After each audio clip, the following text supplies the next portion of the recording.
Yo, what's up? How's it going? And Skyline, and welcome to my channel. So, what is happening in Destiny this week? So, another year has passed, and once again, our lovely Eve Levanta has flown in on a broomstick and has landed in the tower with a Halloween cheer and fun and spooky tricks and treats along the way. And Festival of the Lost is here once again. We also have challenge, exotic and weekly dungeons, as well as the weekly raid rotation, the weekly Grandmaster and the Master Crota challenge. And not forgetting our lovely Tess. What Halloween goodies does she have in store for Bright Dust this week? So every year, Festival of the Lost arrives for Halloween and is expected to run for approximately 3 weeks. So what we need to know, including the start date, the rewards, and the new spooky engram focusing system and haunted lost sectors this year. They're hoping to make the spooky experience a little more rewarding. Festival of the Lost Eerie engrams are a new type of engram for this season and can be used immediately for some treats or can be used as a currency for the Hocus Focusing. And how do we get these? Players need to complete haunted lost sectors and face off against headless creatures to have the chance to drop. And also legendary difficulty is available and has a higher drop chance. But don't worry, both levels have increased chance this season to drop. Hocus Focusing will allow players to acquire exotic armor and legendary weapons. Focusing will need candy currency plus an extra engram. So, to be honest, it's a win-win. Farm, because you're farming for the candy and the engrams to be able to focus and get exotic armors and legendary weapons. So party time. Also good news this season, we have a new memento dropping, especially for this event. And we'll give your weapon the black leather wrap, and this can be obtained in an eerie engram, but I'm not sure at the moment if this is linked to a triumph or if it's just drop rate. Weapons this year, we have a new exclusive weapon. It is a void heavy grenade launcher, and that is called the acoustic. Also, we have the returning assault rifle, the horror story, and that is in stasis. The returning pulse rifle in solar, the Jurassic green, and the sniper rifle from previous seasons called the Mikaba. Don't forget, all of these weapons, as far as I know, do actually drop with no perks. Also, you can earn lots of goodies to unlock by completing relevant tasks. And there is shaders, different masks, ships, and lots more. Also, if you're willing to forgive 1,000 silver, yep, 1,000 silver, you get 3 exotic items. There is an emote, there is a sparrow, and there is a ghost. But you do not have to buy this item to progress any of the content in this event. The Festival of the Lost also brings a new bug armor set. Oh my god. And this season it is based on bugs and arachnids. So for the Titans and Hunters, they are the Incy Wincy Spiders, Eek, and the Warlocks are the Beetles. I'm not keen on the armour personally. I've not seen it on the Hunter as yet. I do like the Titan, but I'm not keen on the Warlock one. So have a look. Everest does have them in store. You can either buy them with silver or you can buy them with your Bright Dust. There are about 6,000 Bright Dust per character. So I hope you've got loads stored, guys. The exotic dungeon, Operation Seraph Shield. You'll be able to access this dungeon as long as you have the Witch Queen expansion. There is another expansion that you can get it on.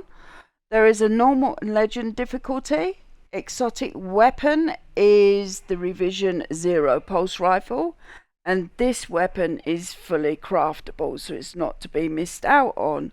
Also, if you are missing any of the legendary Seraph weapons, I would farm this for sure this week. The most popular weapons are as follows. You've got Path of the Least Resistance. It's an amazing trace rifle for the ARC subclass. You have the Tripwire Canary ARC bow, the Retrofit Escapade heavy machine gun. Also, you have the Fire and Forget Stasis Linear and the Disparity Pulse Rifle. So don't forget, guys, you can get the patterns to craft these weapons, but you're going to have to go in there and earn the red borders first. The legendary dungeon that's on rotation this week is actually on the moon, and it is the Pit of Heresy. It's a really good dungeon, so I wouldn't miss out if you've not done it as yet, or if you need any weapons that you'd like to farm, this is the time to do it. Also, the weekly rotation raid is Garden of Salvation. It's one of the biggest raids in Destiny with Val. If you are missing any triumphs or god rolls, or even if you're missing the exotic divinity, this is the time to farm it this week. But if you are going after the divinity, it is a special run, guys. It's not that you can just join a group that's just doing garden. You need to complete puzzles in every section, and you have to kill the boss at the end. If you lose your team or you end up going to orbit, you lose all progress of that weapon. Just a warning there, guys. So don't forget, go in there, farm it, get your divinity, and World Joy stuff. This week is the Scarlet Keep GM, and it is Barrier and Unstoppable. I do like running a Warlock on this GM, especially when you get to the last room. You can use for the elevator to save on some lives. You can use one of the emote chairs. Also, when you get to the last room, I would definitely have a minimum of one Warlock, but that's entirely depending on your playstyle. Because it is a long GM and you don't want to get to the end and an ogre comes flying out and stomps on you. There is a bit of a tip. You can actually do X amount of damage to the boss and not to keep spawning ads on top of yourselves. So you can do that. It is double rewards this week also, so it is worth farming. And the weapon of the week is the Adept Sidearm, the Buzzard. Okay, let's jump over to the tower, or let's say fly, and let's have a look at our lovely Tess and see what goodies and surprises she has for Halloween in store for us this week. Okay, she has an exotic emote called the Tombstone. You're pushing up daisies. She has an exotic ghost shell called the Hexen. She has a transmat effect called the Batwing Entrance. A shader called Skelly Ghoul.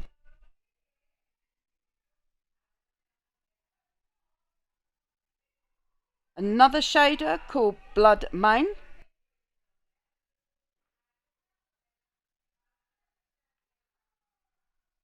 She has another exotic mote called the Buster Ray. I find this one quite funny, guys.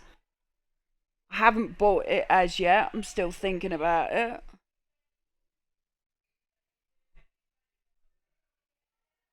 She also has a really good ghost shell, exotic, called Jacko Shell. A pumpkin. an exotic ship called the Manx Macabre. She has an exotic sparrow called the Mad Machinery.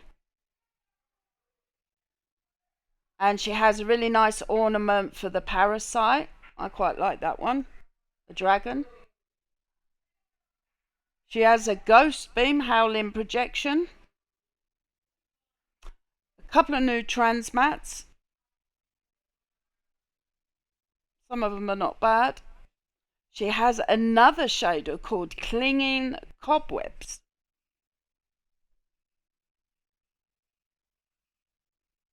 Another one called the Bramble. I don't think this one's new though. Another new one called Skellige. That was in the previous page. And the last one called Shadow Strike. Also, don't forget, guys, that she is also selling for Bright Dust the armor, the bug armor. That's for the Titan. You're supposed to be a spider, arachnid. The hunters are the same. The warlocks are the beetle. She has some really good, amazing stuff in store, but all of that is also for silver. Also, last but not least, we have the weekly challenge for Master Crota. That is at the Lanterns. So I find this actually one of the easier challenges, also with the bridge. Obviously depending on your team as well. If you are struggling with a team, I have a little tip. I have come across LFGs that seem to think that you need to lighten at every single bin. You don't. You only need to put the buff in at every single bin. I suggest, if you don't have a strong team, is to leave somebody at the very first lantern, get them enlightened, and especially if they can't keep up and they're dying frequently and you want to get them through, leave them at the first lantern. They will have an emergency buff to use. Anyway, the content that is above is not of Master. Sadly, I'd got rid of all that footage by mistake. I'm a muppet. I'm getting used to all of this. I'm sorry, guys. I'm not new to gaming, but I'm new to content creating, and I have been deleting stuff when really I should be putting it in files and saving it. Anyway, if you could hit the subscribe button, that would help me out loads. It's just so that I can try and get my channel more recognized, and so that I can make better content. I'm new to photo editing, Photoshop, and I'm doing all of this, just learning along the way. So I'm hoping that everything is going fine. If you can give me any tips, I would be amazed. Anyway, guys, have a great event. I will catch up with you very soon. I'll speak to you soon.